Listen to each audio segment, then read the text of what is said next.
Hey everyone, this is Leatherass with dragthebar.com. Today I'm making a video for tabling 50-cent $1 six max no limit, with the focus being on play around the blinds and just a tight, solid approach to the overall game itself. A lot of times what you see today is a lot of wild and aggressive play, and I'd like to make a video illustrating some concepts revolving around some tighter play that I still believe is an awfully effective way to play the game. So for purposes of the video, we'll label the tables starting from the top left and moving on as if you're reading a book to the bottom right. So the tables are table 1, 2, 3, and 4. So on table 1 here, we get a raise from under the gun in 5-handed, and pretty standard re-raise here with ace-king.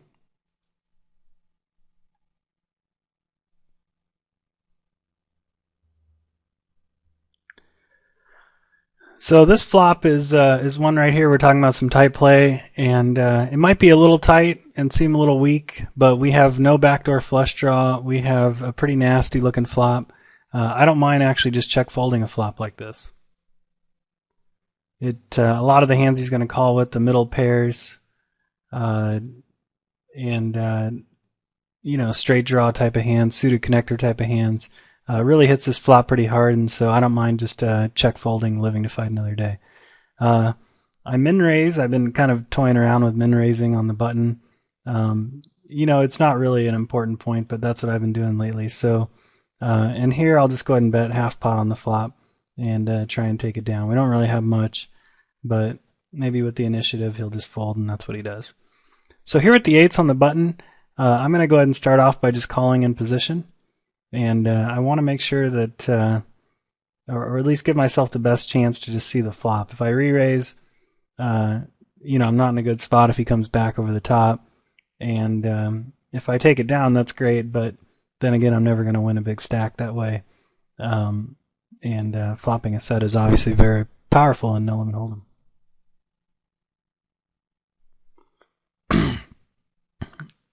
So he checks the flop, and I'm not sure what that means from this particular opponent. Might mean he just gave up, but I'm going to go ahead and take a little stab and try and take it down right now. Here at the ace-jack, there's not a whole lot of great options. So, calling kind of stinks because you're out of position and your hand can be dominated. I like to kind of define the situation right here and just toss in a squeeze. And here at the eights, this is probably a good spot to just check back. I'm not really sure what's going on in this hand, but I do know that my eights have some showdown value against his check calling range on the flop. And he bets out half pot on the turn. I really don't know what that means. You would think he would. You would think he'd go for a little more value with a 9.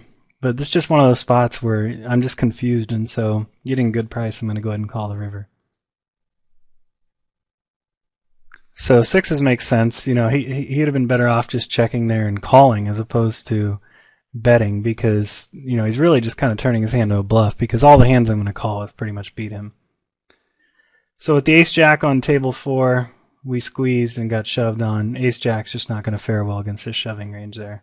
He's going to pretty much be on ace-king or some type of like tens hand there pretty much every time. Tens, jack. Seems like some hand that doesn't want a lot of action. So maybe ace-queen, tens, jacks, ace-king. We're not in good shape against that range, even with a pretty substantial overlay in the pot. So here at 7-4 suited, we get 3-bet. Get 3-bet kind of small, but our hand's pretty trashy. I mean, it's suited, but I think I can just go ahead and fold until I get some more information. If these guys start 3-betting a lot, then I'll maybe adjust my strategy.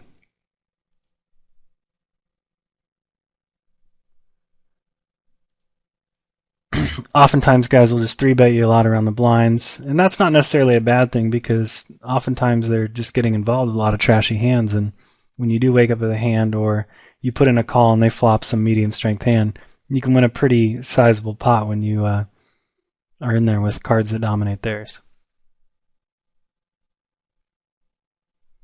So king jack from the cutoff here, pretty standard open. Make it 3x, and we'll go ahead and fold the 10-6 off on table 1. So this flop, type of flop where typically neither of us are going to have much, but if he does have a hand like sixes, this bet kind of sets up me continuing to try to budge him off the hand, so I can use like an ace on the turn or even a queen, stuff like that to continue bluffing him. Sometimes I just will continue firing just because it's going to be hard for him to call down with the sixes. But we get a pretty bad turn card here. A lot of his hands like 5, 6s, ace 5 just got filled in, so we're actually not going to continue firing on that board. That's the key. We're talking about tight poker. You don't have to try and win every pot, despite what you might see on TV with guys just fighting to the death with every pot. It's okay to go ahead and give them some small pots.